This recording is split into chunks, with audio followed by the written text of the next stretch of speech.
A base de tudo é o amor. Veja que em 1 Coríntios 12 Paulo fala de dons, em 1 Coríntios 14 ele fala de dons, e no capítulo 13 ele fala do amor. Então quando ele diz, procurai com zelo os melhores dons, que é aquele versículo 31 que a gente leu, na continuação ele diz, e eu vou mostrar para vocês um caminho sobremodo excelente. Eu não pus aqui, mas é isso que diz lá o texto, lá no verso 31. E aí começa o capítulo 13. Eu quero que você preste atenção. Por quê? Você vai dizer, pastor, já conhece esse texto. Tira isso da sua cabeça. Toda vez que você fala assim, eu já conheço esse texto, você perde a oportunidade de fazer um mergulho para dentro das Escrituras. Então não tem esse negócio de eu já conheço, né? Vamos deixar que a palavra de Deus fale conosco. Olha só, Paulo diz assim, ainda que eu fale as línguas dos homens, que eu pregue, que eu aconselhe, que eu utilize dom de palavra de sabedoria, palavra de conhecimento, profecia. Está vendo? Está embutido aqui. Ou dos anjos, variedade de línguas. A chamada glossolalia, que a gente vai falar hoje de manhã. Se não tiver amor, serei como bronze que soa ou como símbolo que retine. Um barulho, né? Tom. O que ele está dizendo? Não sei. Então, o que ele está dizendo? Não sei, certo? Não tem sentido. Ainda que eu tenha o dom de profetizar e conheça todos os mistérios e toda a ciência, ainda que eu tenha tamanha fé, vamos falar sobre isso hoje, a ponto de transportar montes, se não tiver amor, nada serei. E ainda que eu distribua todos os meus bens entre os pobres, dom de generosidade, contribuição, misericórdia, que a gente já falou, auxílio, diaconia. Ele diz, ainda que eu distribua todos os meus bens entre os pobres, e ainda que entregue o meu próprio corpo para ser queimado, o extremo do sacrifício, se não tiver amor, nada disso me aproveitará. O amor é paciente. Leiam comigo, o amor é paciente. É o quê? É benigno, o amor não arde em ciúmes, não se ufana, não se ensoberbece, não se conduz inconvenientemente, não procura os seus interesses, não se exaspera, não se ressente do mal, não se alegra com a injustiça, mas regozija-se com a verdade. O que mais? Tudo sofre, tudo crê, tudo espera, tudo suporta, o amor jamais acaba. Mas havendo profecias, desaparecerão. Havendo línguas, cessarão. Havendo ciência, passará. Porque em parte conhecemos e em parte profetizamos. Eu quero parar um pouquinho aqui. Veja que Paulo está dizendo assim, os dons de Deus são ferramentas para ministério, para trabalho. Os dons de Deus são assim. Ninguém pode se ensoberbecer por receber um dom de Deus. Ninguém. Se você receber um dom de Deus, aleluia, glória a Deus, mas você não pode se ensoberbecer. Por quê? Porque ele tem que se movimentar, ele tem que acontecer sob a bandeira do amor. É o amor que faz tudo acontecer. E o amor, tudo sofre, tudo crê, tudo suporta, tudo espera. O amor não arde em ciúmes, não se ufana, nem se ensoberbece. O amor não se exaspera, não fica irado. Eu fiquei irado, mas eu faço isso porque eu amo. Acho que não, certo? Continuando. Quando, porém, vier o que é perfeito, está falando do Senhor Jesus, então o que é em parte será aniquilado. Quando eu era menino, falava como menino, sentia como menino, pensava como menino. Quando cheguei a ser homem, desisti das coisas próprias de menino. Porque agora vemos como em espelho, obscuramente, então veremos face a face. Agora conheço em parte, então conhecerei como também sou conhecido. Agora, porém, permanecem a fé, a esperança e o amor, esses três, porém o maior destes é o amor. Então, a base da nossa vida com Deus, do nosso relacionamento, dos nossos relacionamentos humanos, sociais, familiares, é o amor. Você pode fazer o que você quiser, você pode subir a montanha, descer a montanha, você pode ter esse dom, aquele outro. Mas se você não tiver amor dentro de casa, amor pelas vidas, amor pelas pessoas, reconhecer o quanto as pessoas são importantes, nada se aproveita. Amém, queridos? Ok, vamos continuar. Então vamos entrar em ministérios espetaculares, que são aqueles ministérios que eu pus em vermelho lá em 1 Coríntios 12. Primeiro, o dom de fé. Gente, fé é uma dádiva de Deus, tanto para a salvação quanto como dom. O dom de fé para a salvação é o dom que você recebe para crer no Senhor. Se você crê no Senhor Jesus, você crê no que Jesus fez na cruz, você crê que Ele ressuscitou dentre os mortos, isso foi dado para você. Você não obteve isso pela força do pensamento, pelo entendimento que você teve durante a vida, nem pela sua religião, nem pelo onde você vai. Você obteve isso pela fé. Amém? Essa é a fé que a gente chama de fé salvadora. Mas esse dom não é essa fé. O dom de fé é uma manifestação do Espírito Santo que capacita o crente a confiar em Deus para além da fé salvadora, comum a todos os cristãos. Esta fé especial permite enfrentar desafios que exigem uma confiança extraordinária na provisão divina. É crer além do que você enxerga, é crer muito além das coisas que você está vendo acontecer, né? Por exemplo, o apóstolo Paulo, em Atos capítulo 13, diz que ele estava cheio do Espírito Santo e ele estava ministrando a um procônsul, ele estava evangelizando um procônsul. E tinha um cara lá que estava tentando tirar a atenção do procônsul, do evangelho. Paulo olhou para ele e disse: ó filho do diabo, cheio de todo engano, de toda malícia, inimigo de toda justiça, não cessarás de perverter os retos caminhos do Senhor? Pois agora aí está sobre ti a mão do Senhor, e ficarás cego, não vendo o sol por algum tempo. No mesmo instante caiu sobre ele névoa e escuridade, e andando à roda procurava quem o guiasse pela mão. Então o procônsul, vendo o que sucedera, creu maravilhado com a doutrina do Senhor. Você concorda que para o apóstolo Paulo precisou ter um dom especial, precisou ter uma manifestação de fé? Você não olha para uma pessoa e fala assim: você vai ficar cego, né? Porque não era maldade de Paulo, era um ato de justiça de Deus, ou de juízo de Deus. Era Deus quem estava fazendo isso, mas estava usando o apóstolo Paulo, foi uma manifestação de fé. Existem outros, na história existem muitos exemplos. Existe um exemplo na história de George Miller. George Miller foi um homem que ele criou um orfanato, ou vários orfanatos, e ele se propôs diante de Deus a nunca pedir oferta, nunca pedir ajuda, nunca, para ninguém. E os milagres aconteciam no sustento daquele orfanato, de forma assim, até a tá passando uma charrete, né? Naquela época não, né? Eram assim, animais e tal, e passando cheio de alimento, e quebra bem na porta do orfanato, e o cara bate lá e diz: olha, vai estragar a comida, vocês não querem ficar com essa comida? Até essas coisas iam acontecendo. Mas para você precisa ter muita fé para fazer um trabalho desse. Não é um negócio simples. Ah, vamos fazer? Vamos. Ah, que legal. Ah, fica bacana. Não dá para fazer assim. Você precisa de uma capacitação espiritual diferenciada. Faz sentido, gente? Dom de fé? Alguém tem alguma dúvida sobre isso? Ok. Segundo dom que a gente enxerga aqui, lá em 1 Coríntios capítulo 12, que a gente vai ver agora, é o dom de curar. É o único dom que aparece no plural. A palavra dom é carisma, e a palavra em grego, e a palavra aqui é carismata, é o plural de carisma.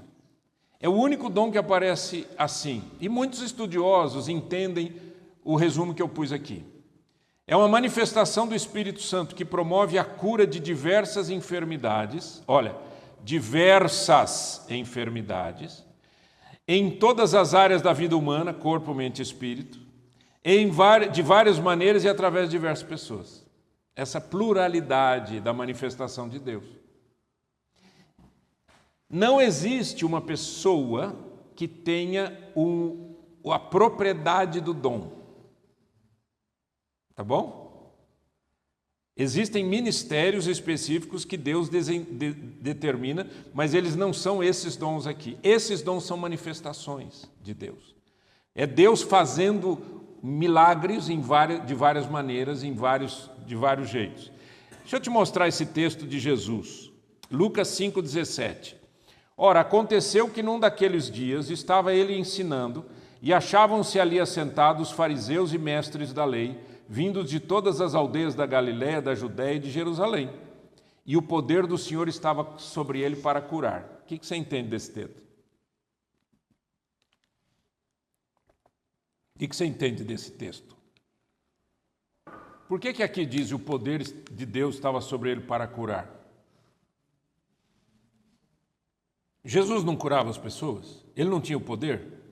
Por que há uma identificação? Porque as manifestações do Espírito Santo são assim. E se Deus permitiu que fosse escrito isso, e quem escreveu isso foi Lucas, Lucas era um médico. Ele disse, de alguma maneira, naquele momento, havia uma manifestação de Deus para curar. E aí começou, e aí ele vai curando as pessoas. Mesmo Jesus sendo Deus, havia a explicação de que havia, naquele momento, uma manifestação para a cura. Então, você não tem que ir atrás de pessoas para ser curado. Você precisa ir atrás do Senhor, que tem a fonte da cura. E Deus pode utilizar pessoas, Deus pode utilizar pastores, Deus pode utilizar seus pais, Deus pode utilizar seus filhos, Deus pode utilizar quem Ele quiser para fazer isso. São dons de curar, são manifestações de Deus e que vêm especificamente para a cura, para a sanidade. Por exemplo, a diversidade da manifestação de Deus em Cristo trouxe também diferenças em como Jesus curava. Então, por exemplo, ao leproso, o leproso chegou para Jesus e disse, Senhor, se o Senhor quiser, o Senhor pode me curar. Jesus disse, eu quero, fica limpo. Mas para o paralítico, primeiro ele perdoou os pecados e depois ele curou o paralítico. A mulher com a hemorragia tocou na veste dele, aí a hemorragia parou. Os dois cegos que estavam seguindo, Jesus tocou nos seus olhos, em Mateus 9, 29. E ele colocou saliva nos olhos do cego, em Marcos 8. Ou seja, por que será que o Senhor curou as pessoas de modo diferente? Uns ele curou com a palavra, outros ele curou com a mão, outros ele curou com a saliva, outros ele curou de outra maneira. Por que Jesus fez isso? Porque eu creio que Deus quer nos ensinar a não idolatrar a forma. Não idolatrar a forma. Eu era um jovem pastor em São Paulo e um rapaz chegou para mim e falou, pastor, você não sabe o que eu fiz? Eu falei, o quê? Ele falou, sabe, tinha um menino que é cego lá perto de casa, eu cuspi no chão, fiz uma salivazinha e pus no olho do rapaz. Eu falei, e aí, o que aconteceu? Ele falou, nada. Eu falei, sabe por que não aconteceu nada? Não aconteceu nada porque você achou que a forma é que faz as coisas. A maneira de é que faz as coisas. Ninguém pode fazer nada se o Espírito Santo não determinar. Amém, igreja? Então, cuidado com a manipulação das pessoas nessas coisas. Cuidado, não vai atrás disso, tá? Manifestações do Espírito Santo não são, está escrito aí, não é, que foi um erro. Não são propriedade humana. As manifestações, o dom não é propriedade humana. Por exemplo, Mateus 10:1, leia comigo em voz alta. Tendo chamado os seus 12 discípulos, deu-lhes Jesus autoridade sobre os espíritos imundos para os expelir e para curar toda sorte de doenças e enfermidades. Jesus chamou os discípulos, deu para eles essa manifestação e falou, vão curar. Isso quer dizer que eles iam curar para sempre o resto da vida? Não. Mas naquele momento foi recebido assim. Então não é propriedade das pessoas. Amém, queridos? Faz sentido? Estão entendendo? Estão acompanhando? Estão dormindo? Vai que você fala assim, está dormindo. Número 3, operações de milagres. Operação de milagres, na verdade. A operação de milagres é interessante. Por quê? Porque milagre tem a ver com a sobrenaturalidade, tem a ver com o que Deus faz de modos os mais diferentes. Não quer dizer só cura. Cura é milagre? É milagre. Mas existe dons de curar e existe operação de milagres. É a capacidade sobrenatural dada por Deus para realizar atos poderosos que transcendem as leis naturais, demonstrando a soberania divina e confirmando a mensagem do Evangelho. Pensa sempre nisso. Deus não está se mostrando. Deus está trazendo a glória dele para o coração das pessoas para que as pessoas se convertam. Os milagres de Deus sempre têm um sentido, têm um resultado, e o resultado é que as pessoas venham a Cristo. Por exemplo, Deus usou Moisés para abrir o Mar Vermelho, foi uma operação de milagres. Deus usou Josué para abrir o Rio Jordão, foi uma operação de milagre. Quantas vezes mais o rio se abriu? Não se abriu mais. E quantas vezes mais o mar se abriu? Não se abriu mais. Foi uma manifestação, uma operação de milagres com objetivos específicos. Pronto, aleluia, glória a Deus. Amém? Eu pus aqui a figura de como se fosse Jesus andando sobre as águas, porque foi uma operação de milagre. Né? Eu fiquei sabendo há muitos anos atrás que tinha um grupo de jovens coreanos que estava orando, buscando a Deus, e aí eles estavam perto de um laguinho assim, eles falaram, vamos atravessar esse lago. Jesus andou sobre as águas, nós também vamos andar. Quase morreram afogados. Porque não é isso que o Senhor quer. Não é para mostrar, não é para você se sentir melhor do que ninguém, não é para... Tem sentido, e tem sentido dentro de uma soberania divina. É Deus quem faz, é assim que eu quero, dessa maneira, é desse jeito que vai acontecer. Por exemplo, Jesus multiplicou pães, foi um milagre. A pesca maravilhosa, lembram? Pedro lá passando a noite inteira tentando pescar, não acontece nada, o Senhor diz, vai, joga a rede do lado direito do barco. Jogou, quase afundou de tanto peixe. Milagre. Tempestade acalmada, endemoniados libertos, a transfiguração, a figura que seca, a figueira que secou, tudo isso são milagres, são operações de milagres. E Jesus deu isso em alguns momentos para os discípulos. Olha só que interessante. Marcos 6,7 diz, e chamou a si os 12 e começou a enviá-los 2 a 2 e dava-lhes poder. Olha que legal, dava-lhes poder. Ó, vocês vão, mas espera um pouquinho, eu vou dar para vocês o poder para vocês irem, para eles expulsarem demônios. Eis que vos dei autoridade para pisar serpentes e escorpiões, e sobre todo o poder do inimigo, e nada vos fará dano algum. Isso quer dizer que eles eram super? Não. Isso quer dizer que Deus os capacitou com operações de milagres. Pastor, e quando que a gente precisa de milagre? Eu vou responder profundo. Você precisa de milagre quando você precisar de milagres. Quando? Não sei. Na vida. Eu preciso de um milagre, Senhor. Eu preciso de uma visitação do Senhor na minha casa. Não é? Estou lá numa situação difícil, pão de cada dia. Está vindo, mas aquela luta, aquela dificuldade é um milagre. Eu preciso de um milagre, Senhor. Tem uma ação na justiça, eu preciso de um milagre, Senhor. Tem um problema lá com alguém, com o filho, com a filha. Eu preciso de um milagre. Peça para o Senhor o dom de operação de milagres. Amém? Quarto, discernimento de espíritos. Veja que o texto não diz o dom é de discernimento, é de discernimento de espíritos, certo? Tem gente que fala assim, eu tenho discernimento, viu gente? Eu tenho.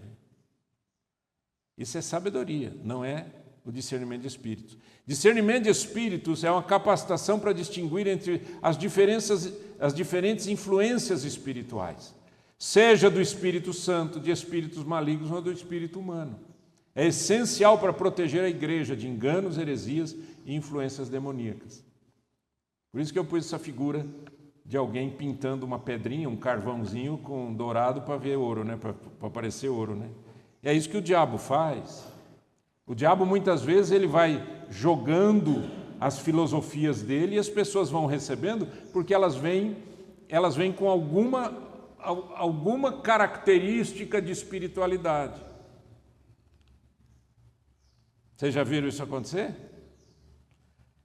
E está acontecendo mais, e está piorando, né? Você vai, às vezes, ou você vê na internet, ou você vai numa igreja, ou alguém conta para você, ou alguém fala que na igreja dele faz isso, faz aquilo, e você diz, nossa, mas que coisa estranha. Precisa de dom de discernimento de espíritos para saber se aquilo é de Deus. Muitas vezes não é. Às vezes é do ser humano, não é nem do diabo, é do ser humano, da soberba humana. Sim ou não? Eu já fui em alguns cultos em que as pessoas, o líder ou os líderes, eles oram e tal, para que as pessoas caiam no chão, né? Vocês já viram isso, né? Já viram, né? Há uma diferença entre as pessoas sentirem o poder de Deus e perderem a força, porque aí você perde a força física, quando você sente o poder de Deus. E você cai, mas não cai, não é espetáculo. Agora, tem os caras aí que querem que a pessoa caia, a pessoa não cai, ele empurra. Aí não empurra, ele vai empurrando, dá tapa na cabeça, né? Empurra, bate no peito, sopra na cara da pessoa. Na África tem muito sincretismo. O que é sincretismo? Mistura, certo? Então eles misturam a feitiçaria com o espiritismo, com o cristianismo, mistura tudo, faz uma bagunça só, né? E eu vi um caso assim, de um cara que estava liderando lá, ele pegava uma garrafa de água, punha na boca, e aí depois ele cuspia na boca das pessoas.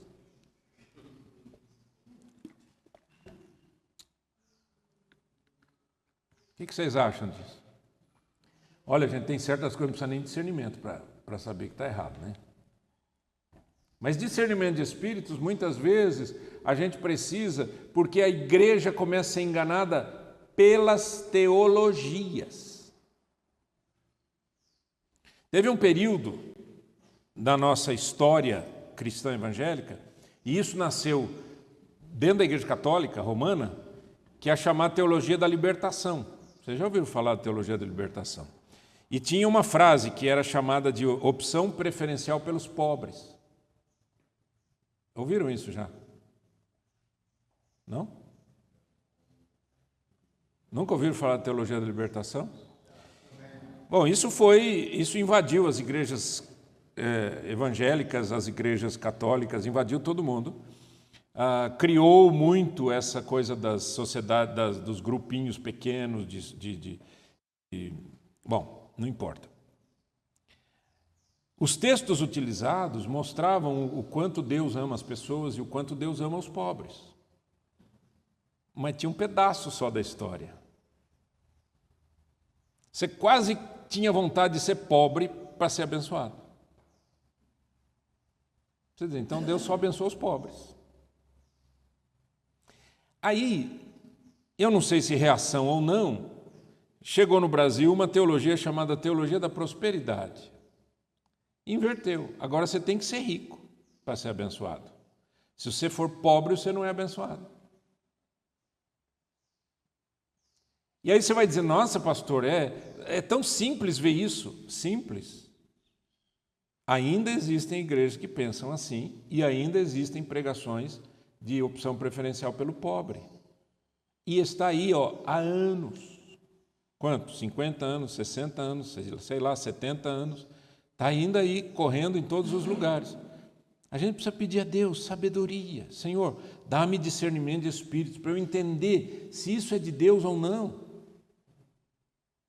Muitas vezes as pessoas são enganadas e são pessoas muito bem intencionadas. Jesus identificou o que vinha do diabo, né? Quando ele viu uma mulher encurvada, ele disse, olha, essa mulher, Satanás a trouxe presa por 18 anos. Jesus identificou que aquela enfermidade não era uma enfermidade qualquer, era uma enfermidade dada pelo diabo. Em João 5, Jesus curou um paralítico. E quando aquele paralítico, ele encontrou Jesus novamente, Jesus disse, olha que já estás curado, não peques mais para não te suceder coisa pior. Ou seja, ele identificou que aquela enfermidade era fruto de pecado humano. Uma, fruto de uma ação satânica. Outro, fruto do pecado humano. Em João 8, Jesus disse, então conhecereis que nada faço de mim mesmo, mas como o Pai me ensinou, assim falo. As pessoas passam a enxergar aquilo que vem de Deus. O que vem de Deus? O que é que vem do coração do homem? O que é que vem do diabo? Paulo também mostrou esse dom nesse texto aqui. Atos 16, 16 a 18, diz assim, aconteceu que indo nós para um lugar de oração, nos saiu ao encontro uma jovem possessa de espírito adivinhador, a qual, adivinhando, dava grande lucro aos seus senhores. Seguindo a Paulo e a nós, clamava dizendo, presta atenção que ela falava, estes homens são servos do Deus Altíssimo. É verdade ou mentira? Alguém tem dúvida? Esses homens são servos do Deus Altíssimo. E vos anunciam o caminho da salvação. Era verdade ou mentira? Verdade. Isto se repetia por muitos dias. Então Paulo, já indignado, voltando-se, disse ao Espírito, em nome de Jesus Cristo eu te mando, retira-te dela. E ele, na mesma hora, saiu. E na continuação do texto diz que ela perdeu a possibilidade de adivinhação. Como é que você sabe? Com essa frase, esses homens são servos do Deus Altíssimo e vos mostra o caminho da salvação. Como é que você sabe que isso não é de Deus? Só com dom de discernimento de espíritos. O apóstolo Paulo teve uma manifestação de Deus para ele entender que aquela mulher estava com um demônio dentro dela. Por isso ela adivinhava, ela sabia algumas coisas. Percebeu? E se uma pessoa vem trazer o evangelho para você, como é que você descobre se aquela pessoa é sincera ou não? Como é que você descobre se aquela pessoa está correta ou não? Se ela está falando de Deus ou não? Se ela tem o Espírito Santo ou não? Como que você descobre? Nós somos tão bobinhos, tão pobrezinhos e tão ovelhinhas, que a gente, é só a pessoa falar em nome de Deus, qualquer coisa a gente já abraça. Mas essa moça falou em nome de Deus, não falou? Ou falou no nome de Deus? Esses homens são servos do Deus Altíssimo. Ele vos anuncia o caminho da salvação. E falou muitas vezes. A Bíblia diz por vários dias. Ela ia atrás deles dizendo, esses homens são servos do Deus Altíssimo e vos mostram o caminho da salvação. Vai um pouquinho mais para frente. Esses homens são servos do Deus Altíssimo e estão aqui para mostrar o caminho da salvação. O apóstolo Paulo olhou e falou, espírito imundo, sai dela. A moça parou de adivinhar. Porque era uma coitada. Era um cavalo, como se fala, né, nessa linguagem das pessoas, né? Era uma pessoa que estava com um demônio dentro dela. Precisa ter discernimento de espírito. Diga. Falando dos dons espirituais. O senhor já falou sobre isso, sobre o dom de falar em línguas. As pessoas hoje cantam e falam em línguas. Eu vou falar sobre isso agora. É sobre isso que você está falando? Então, deixa eu explicar, porque já vou entrar nele. O dom de variedade de línguas, existem dois dons relacionados. Variedade de línguas e interpretação de línguas. Certo? O que vem a ser isso? Se você se lembra no livro de Atos dos Apóstolos, no capítulo 2, quando o Espírito Santo veio sobre a igreja, o dia de Pentecoste, as pessoas falavam em outras línguas segundo o Espírito lhes concedia que falassem. Segundo o Espírito lhes concedia que falassem. E houve um milagre naquela hora em que as pessoas que falavam nessas línguas estavam falando em línguas conhecidas. Tanto é que as pessoas que estavam ali eram de várias nações, elas identificavam, ele está falando de Jesus, está falando da salvação na minha língua. Isso é um milagre. Mas o apóstolo Paulo, lá em 1 Coríntios 13, que a gente leu, e em outros textos, diz que as pessoas podem falar em línguas dos anjos, ou línguas espirituais que a gente não entende como elas são, ou não conhece essas línguas. Nisso é uma expressão estática. Estática com X é de êxtase, né? É uma expressão estática de louvor ou oração a Deus que não é compreendida pelo orador ou pelos ouvintes sem interpretação. Então, existe o dom de variedade de línguas, chamado glossolalia? Sim, existe. Mas esse dom, como ele deve ser utilizado na igreja ou fora da igreja? Como que é? Nós vamos ver isso aqui. Primeiro, o dom de línguas é um dom de edificação pessoal. 1 Coríntios 14, 4. O que fala em outra língua a si mesmo se edifica. Presta atenção nisso. O que fala em outra língua a si mesmo se edifica. Como que você é edificado se você fala numa língua que você não conhece? Vamos continuar. 1 Coríntios 14, 14. Porque se eu orar em outra língua, o meu espírito ora de fato, mas a minha mente fica infrutífera. Eu não entendo. Que farei, pois? Orarei com o espírito, mas também orarei com a mente. Oração. Segundo, cantarei com o espírito, mas também cantarei com a mente. Louvor, cânticos espirituais. Terceiro, e se tu bendisseres apenas em espírito, como dirá o indouto o amém depois da tua ação de graças? Bendizer e ação de graças. Visto que não entende o que dizes, porque tu de fato dás bem as graças, mas o outro não é edificado. Olha só. O dom de línguas é um dom espiritual? É bíblico? É. Mas a prática do dom de línguas tem que ser organizado e ordenado segundo as Escrituras. Então você vai num lugar onde as pessoas estão falando em outras línguas e aquela coisa, aquela glossolalia toda, e você não entende nada, ninguém entende nada. Se entra uma pessoa que não é cristã, não entende nada, não sabe o que está acontecendo, fica aquela coisa, aquela balbúrdia, aquele um grita aqui, outro grita lá, um chora aqui, outro chora lá, e daqui a pouco você não sabe o que está acontecendo. E por que as pessoas falam em línguas em lugares públicos sem interpretação? Porque não lê a Bíblia, porque não estão entendendo o que Deus quer. E aí pode vir tudo isso, né? Soberba, ou querer mostrar para os outros alguma coisa, etc. Agora, gente, por favor, entenda uma coisa. O dom de línguas é um dom que mais gera confusão. Ele tanto gera confusão, ele só gera confusão porque as pessoas não entendem a Bíblia, né? Porque não lê a Bíblia. Mas ele tanto gera confusão que desde o começo da igreja, ele é mal interpretado, de tal maneira que o apóstolo Paulo gasta o capítulo 14 quase que inteiro só para falar disso. Então, existe a edificação pessoal? Sim. Número 1. Existe a edificação da igreja através do dom de línguas? Verso 5. Eu quisera que todos vós falasseis em outras línguas, muito mais, porém, que profetizasseis. Pois quem profetiza é superior ao que fala em outras línguas, salvo se as interpretar, para que a igreja receba edificação. A igreja só vai receber alguma edificação do dom de línguas se houver interpretação. E se não houver interpretação, a Bíblia diz, fale consigo mesmo e com Deus. Fique calado na igreja. Não é para falar. Alguns cantores começaram a fazer isso, né? Começaram a gravar e estão cantando, daqui a pouco começam a falar em línguas, né?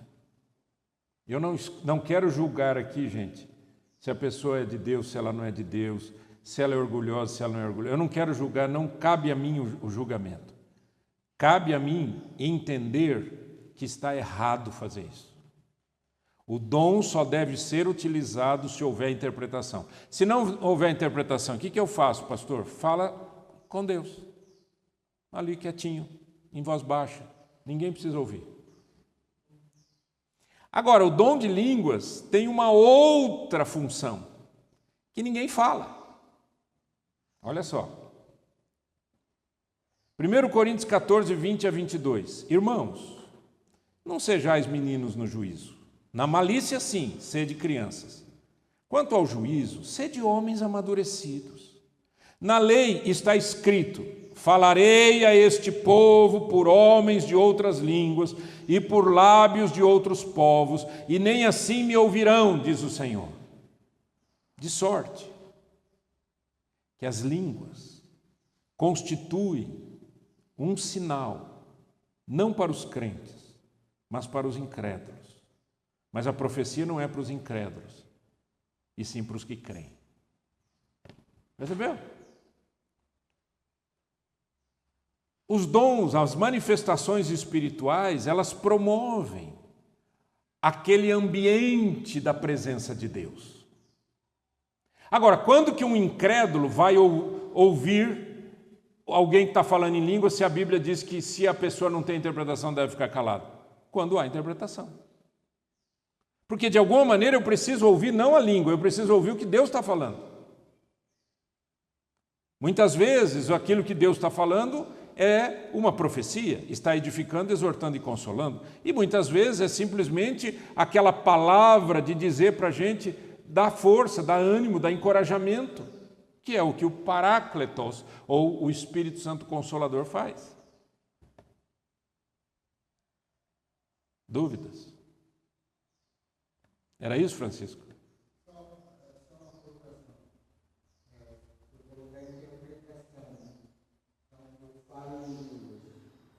Eu tenho que orar a Deus e pedir que Ele me ajude a interpretar Isso. essa linguagem que eu estou. Isso. Ou outra pessoa. A Bíblia diz, se você fala em línguas, ore para que possa interpretá-la. Mas também diz, se houver interpretação, então pode até ser de outra pessoa. Tá? Dúvidas? Não fica em dúvida. Se tem dúvida, pergunta.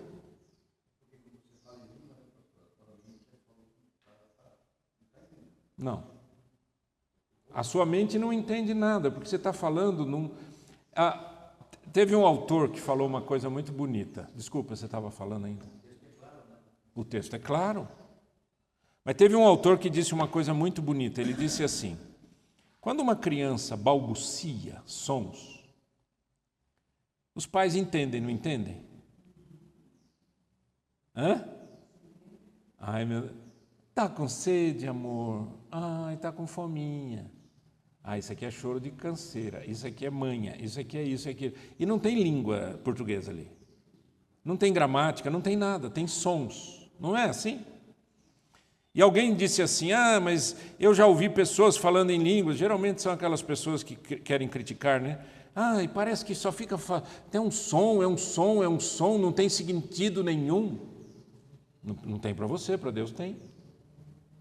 Porque Deus ama você. Ele é nosso Pai querido. E Ele olha para a gente e ele ouve a nossa oração. A Bíblia diz que quando a gente não sabe orar como convém, o Espírito Santo ora por nós com gemidos inexprimíveis. O que são gemidos inexprimíveis? Se eu falar assim para você, nossa, tinha uma criança ali e ela não falou nada, mas ela estava gemendo. Ou tinha uma pessoa ali com dor, ela estava gemendo. O que você entende por isso? Palavras? E como que o Espírito Santo geme por nós com gemidos inexprimíveis? A linguagem do coração do Pai. O nenê, ele balbucia qualquer coisa, a gente sabe que tem uma comunicação linda ali. Muito mais o Senhor. Louvado seja o nome do Senhor. Então, em nome de Jesus, presta atenção, eu não estou pregando sobre os dons espirituais à toa. Eu estou pregando sobre os dons espirituais, primeiro porque está na Bíblia, a gente tem que conhecer. E segundo, para que vocês não rejeitem os dons. Mas na minha igreja o meu pastor falou que isso daí era na época apostólica. O teu pastor falou, é a opinião dele. Isso não quer dizer que ele esteja certo, 100%.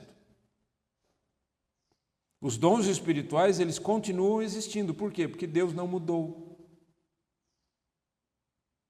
Amém? Fala.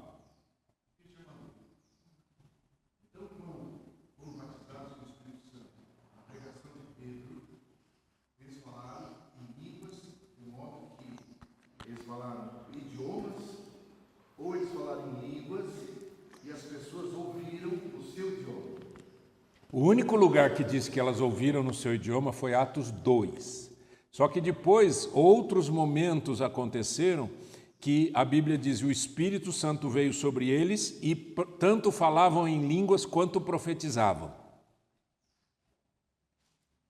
Não fala que ali tinha interpretação, falaram em línguas, como uma manifestação de Deus. Ou seja, quando acontece também o batismo com o Espírito Santo, para aqueles irmãos de Éfeso que não sabiam do Espírito Santo e que foram batizados e falaram em línguas, Sim. é essa língua espiritual. Espiritual, a gente não sabe exatamente, mas é uma língua espiritual. Por exemplo, a Bíblia fala em Efésios capítulo 5, verso 18 em diante, não vos embriagueis com vinho no qual há dissolução, mas enchei-vos do Espírito, falando entre vós com salmos, hinos e cânticos espirituais. Muitas vezes, quando você está ali na intimidade com Deus, você balbucia na presença do Senhor. Você clama, você fala. E muitas vezes o Senhor traz ali uma manifestação espiritual em que a pessoa vai falar em línguas. Mas não é para ficar pregando em línguas, é aquele momento. Então a gente sabe porque você ouve. Agora,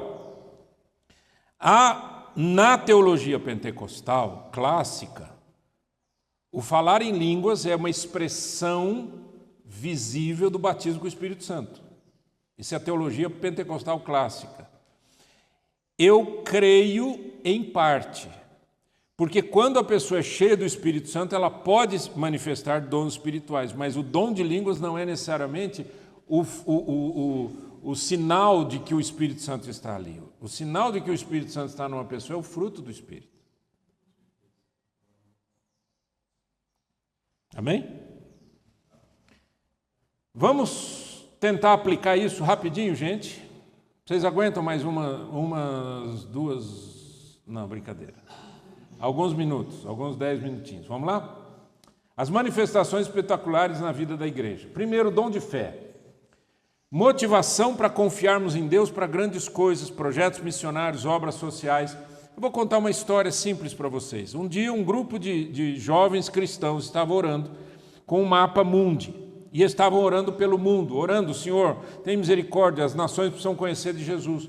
E na hora que eles estavam orando, eles perceberam, um olhou para a cara do outro e falou assim, olha que interessante, gente. Todos os países, praticamente todos os países do mundo, são tocados pelo oceano. E se a gente tivesse um navio que levasse o evangelho a essas pessoas? E nasceu o ministério. Quem já viu o navio Dulos? O navio Dulos, eu acho que depois ele foi aposentado. O navio Logos. Depois teve uma outra organização, a Jocum, que também criou um navio que chamava Misericórdia. E esse navio, o pessoal levava o evangelho, levaram o evangelho em muitos lugares. Dentro desse navio existia uma biblioteca imensa, onde eles, tanto as pessoas podiam vir ler livros cristãos, quanto evangelizar as pessoas, dando livros ou vendendo livros. Pregações, cânticos, louvores, adoração. Agora eu vou te fazer uma pergunta. Se você estivesse aqui na nossa igreja, orando, com um mapa no chão, e dizendo, olha, a gente podia comprar um navio, o que vocês acham? Precisa de fé, né, gente? Para comprar um navio. Mesmo que seja um navio velho, né? Precisa de fé para comprar um navio. Estão entendendo? Isso é dom de fé. E o ministério aconteceu. Por exemplo, enfrentamento de perseguições, de crises financeiras, outras dificuldades, com confiança inabalável no Senhor. Isso é dom de fé. Se vier outro Covid, o que você vai fazer? Comprar máscara? Tudo bem, é importante. Mas é a máscara que nos ajuda, não? Precisa ter fé. Fé no impossível. Né? Outra coisa, o dom de fé fortalece o ministério de oração da igreja, acreditando na intervenção divina em situações difíceis, impossíveis até. Dons de curar, ministério de cura. A gente orar pelas pessoas. Agora, por favor, entenda uma coisa. Você pode orar e pedir para o Senhor se manifestar naquela hora. Entende? Não é assim, eu tenho o dom de cura, vem aqui que eu vou curar você. Não, se é você que vai curar, eu não quero. Eu quero a cura de Jesus. Amém? Peça para o Senhor. Né? Fiquei feliz quando a gente chegou aqui, eu olhei para a dona Enide e falei, dona Enide, que bom que a senhora está aqui. E tudo, porque na quarta-feira ela estava com uma dorzinha, até pusemos essa cadeira aqui, acabou não ajudando muito. E tudo, né? Mas eu falei, não, pera um pouco, vamos orar. Quem estava aqui lembra? Oramos. Aí ela falou, de quarta até agora eu não tive nenhuma daqueles ataques. Louvado seja o nome do Senhor. Nossa, peça para o pastor Nácio que ele ora por você, para você ser curado. Pode pedir, eu vou orar. Mas eu não tenho o dom de cura. Deus manifesta dons àqueles que creem. Quantas vezes você se viu em situações que você poderia ter orado e você não orou? Perdeu a oportunidade. Né? Evangelização, curas em cruzadas evangelísticas. Isso acontece muito na Índia, na África. Pastor, por que acontece na África e na Índia e a gente não vê acontecendo aqui? Porque a gente não crê. E lá a pessoa às vezes vem 15 quilômetros a pé, no meio da mata, e ela diz, eu vou levar meu filho que está morrendo, e eles vão orar por ele, e ele vai ser curado. E volta andando. Porque tem fé. Jesus não fez muitos milagres numa certa região, porque a Bíblia diz o quê? Que eles não criam. Por que aquela mulher que tinha hemorragia há 12 anos foi curada? Porque ela cria. Ela disse, se eu tocar na sua veste, eu serei curado. É fé. Milagres, a vida de sobrenaturalidade, fortalecimento da fé. Milagres na igreja fortalecem a fé dos crentes, lembrando-os da presença ativa de Deus. As igrejas, na sua grande maioria, que são sérias, elas creem no Senhor, elas oram, pedem milagres, e os milagres acontecem. Deus me deu algumas mensagens anos atrás que eu estou falando é década de 90. Faz tempo, né? Quanto tempo faz de 90 para cá? 20 e tantos anos, né? 34? Você vê que eu sou ruim de matemática. Então vamos lá.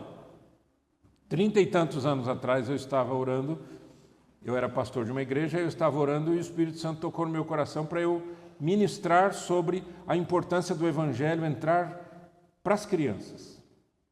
Porque a gente fica sempre preocupado com os adultos, né? Os adultos já estão no caminho já da... Não quero falar, mas... Não é verdade? Todos nós, né? Eu tenho mais passado do que futuro, vocês sabem disso. E alguns irmãos aqui também aplaudem isso, né? Mas e as crianças? Precisam de Jesus. E os jovens precisam de Jesus. E eu comecei a ministrar sobre isso. E aí veio no meu coração, poxa, a gente precisava ter uma escola cristã na cidade, uma escola evangélica. Não tinha naquela cidade. Depois outras abriram, mas não tinha. Aí comecei orando e clamando e pregando e ensinando a igreja. Tinha gente que... Teve um amigo meu, uma pessoa muito culta da cidade, no portão da casa dele, ele olhou para mim e disse a seguinte frase: você fica falando que você quer abrir uma escola evangélica, eu estou orando contra isso. Eu não sabia que a gente podia orar contra, né? E foi, a história é longa, nós cremos, ministrei, juntei pessoas que sabiam mexer com aquilo e fomos, e dali a pouco, bom, onde que a gente abre? A gente precisava de uma casa. Alguém chegou e falou, ali do lado da minha casa tem o homem está saindo da casa dele, é uma casa imensa, vamos falar com ele. Sabe quem era? Dono de uma escola. Imagina eu falar para ele, eu quero alugar a sua casa para fazer uma escola, para concorrer com você. E alugamos a escola do homem, a casa dele. E ali ficamos um tempinho. Aí depois precisamos de um lugar maior, gente, porque as crianças passam um ano, cresce uma classe, né? Passa outro ano, cresce. Vai assim, precisamos de um lugar. E alguém disse, olha, tem uma indústria aqui na cidade que eles estão vendendo um terreno de 10 mil metros quadrados, um quarteirão. Eu falei, vamos lá falar com ele. Fomos. Conversei. Aí estava eu e alguns líderes da igreja. Aí eu falei assim para ele, quanto você quer no terreno? Ele falou, tanto. Eu falei, você divide? Ele falou, em dólar. Olhei para o pessoal e falei, e aí, o que a gente faz? Vamos crer? Vamos crer, pastor. Aí cremos e compramos o terreno. Tinha um líder da igreja, um dos líderes da igreja na época, que me enfrentou dentro da minha casa. E muito bravo olhou para mim e disse, como que o senhor quer comprar um terreno desse? Eu só tinha uma resposta, e foi a resposta que eu dei para ele. Falei, pela fé. Se você quiser, depois você entra no site de uma escola chamada Colégio Água Viva, na cidade de Marília, estado de São Paulo. Dá uma olhadinha lá. O que virou o terreno de um quarteirão? Não fui eu quem construiu, mas Deus me usou com fé para a gente crer. Para a gente crer. Pastor, você tem fé o tempo todo assim? Não. Eu preciso ter certeza de que Deus quer. Para abrir essa igreja, eu precisei ter muita fé. Eu falei para o Senhor, Senhor, eu estou numa idade um pouco mais avançada, né? Tenho uma série de situações, e como é que a gente faz? Enquanto o Senhor não me der convicção, se o Senhor me der convicção, acabou. Aí não tem, vamos pela fé. Alugamos e pagamos. Estamos pagando o aluguel, em nome de Jesus. Por quê? Porque Deus deu a fé. Estão entendendo, irmãos? Como que isso se manifesta? São milagres, né? Discernimento de espíritos é a saúde da igreja. Evita falsas doutrinas, práticas nocivas que entrem na igreja. Gente, sempre a Bíblia em primeiro lugar. Sempre a Bíblia em primeiro lugar. Não sei por que começou a chegar no meu Instagram uma série de mensagens dos mormons. Jovens falando. Ai, que legal! Você conhece esse livro? Esse é o livro dos mormons. Sabe o que é o livro dos mormons? É o Evangelho de Jesus Cristo. E ele pode ser seu de graça. Essa é a propaganda que estão fazendo. Você conhecia o Evangelho de Jesus Cristo? Gente, vocês estão olhando para mim como se eu estivesse falando alguma coisa estranha. Pelo amor de Deus, me responda. Vocês conhecem o Evangelho de Jesus Cristo? Escrito por Jesus? O Evangelho dos últimos dias? A revelação sobre a Bíblia? A revelação além de Mateus, Marcos, Lucas e João? Vocês conhecem algum livro? E como é que a gente tem? Então, eu já tenho um discernimento espiritual, primeiro, que é o quê? Saiu da Bíblia é heresia. Qualquer livro que você adicionar à Bíblia é heresia. Agora, muitas vezes a gente precisa de um discernimento de espíritos. Porque esse daí, para mim, é um caso extremamente gritante. Mas existem uns casos que são sorrateiros. São mensagens sorrateiras, né? A variedade de línguas, vida devocional. Peça para o Senhor. Eu era pastor numa igreja em São Paulo e tinha um senhor, na época ele tinha a idade basicamente assim do meu pai. E ele tinha estudado muito a Bíblia, tinha feito um curso bíblico, etc. E toda vez que eu pregava, principalmente no culto de quarta-feira, ele levantava a mão para pregar em cima. Sabe aqueles caras assim? Sempre tinha alguma coisa para falar e às vezes pregava um outro assunto que eu não estava falando, porque ele queria mostrar quem ele era. Esse homem, de uma hora para outra, a esposa dele fica doente e morre. E ele ficou sozinho, os filhos já eram grandes, muitos filhos, não me lembro quantos, se eram 7, 9, eu não me lembro. Muitos filhos, mas já eram grandes. E ele, um dia no ponto de ônibus, começou a conversar com uma moça, uma senhora, não senhora, uma senhorita já madura. E conclusão, começaram a namorar. E ela era de uma igreja que cria nos dons espirituais. E ele extremamente fechado. E ela começou a falar com ele. E eu comecei a pregar na igreja, no mesmo período, sobre dons espirituais. E aí um dia ele veio conversar comigo, ele estava radiante. Eu falei, o que foi, seu João? Ele disse assim, pastor, eu estava fazendo a minha leitura devocional na minha cozinha, uma mesinha, uma cadeirinha, eu ali lendo a Bíblia, falando com Deus de manhã. Pastor, de uma hora para outra eu estava orando ao Senhor e eu comecei a falar em outras línguas. Não é lindo isso, gente? Eu disse, aleluia, Sr. João, glória a Deus. O que é isso? É uma manifestação de Deus. Não impeça Deus agir. Não seja incrédulo, né? E eu vou terminar com esse texto, que é de 1 Coríntios 14. Que fazer, pois, irmãos? Quando vos reunis, um tem salmo, outro doutrina, este traz revelação, aquele outra língua, e ainda outra interpretação. Seja tudo feito para edificação. No caso de alguém falar em outra língua, que não sejam mais do que 2, ou quando muito 3, e isto sucessivamente, e haja quem interprete. Mas não havendo intérprete, fique calado na igreja, falando consigo mesmo e com Deus. Tratando-se de profetas, falem apenas 2 ou 3, e outros julguem. Se, porém, vier revelação a outra em que esteja assentado, cale-se o primeiro, porque todos podereis profetizar um após o outro, para todos aprenderem e serem consolados. Os espíritos dos profetas estão sujeitos aos próprios profetas, porque Deus não é de confusão, e sim de paz. Como em todas as igrejas dos santos, conservem-se as mulheres caladas nas igrejas, porque não lhes é permitido falar, mas estejam submissas como também a lei o determina. Se, porém, querem aprender alguma coisa, interroguem em casa seu próprio marido, porque para a mulher é vergonhoso falar na igreja. Porventura, a palavra de Deus se originou no meio de vós, ou veio ela exclusivamente para vós outros? Se alguém se considera profeta ou espiritual, reconheça ser mandamento do Senhor o que vos escrevo.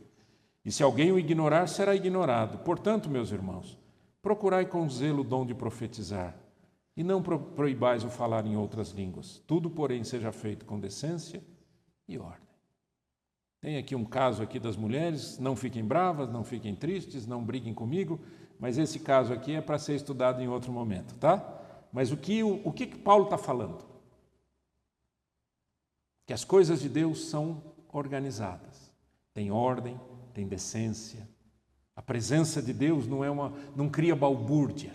Já falei para vocês, uma igreja que eu fui pregar, depois que eu terminei de pregar, as pessoas pulavam literalmente, um pulava aqui, outro pulava lá, caía no chão, o outro pulava lá, subia na cadeira, dançava, rodopiava. Eu falei, Jesus, misericórdia, parece uma creche. As coisas de Deus são ordeiras, são bonitas. Creia no Senhor, não descreia das coisas de Deus e ande como Jesus ensina para a glória do Senhor. Amém, igreja?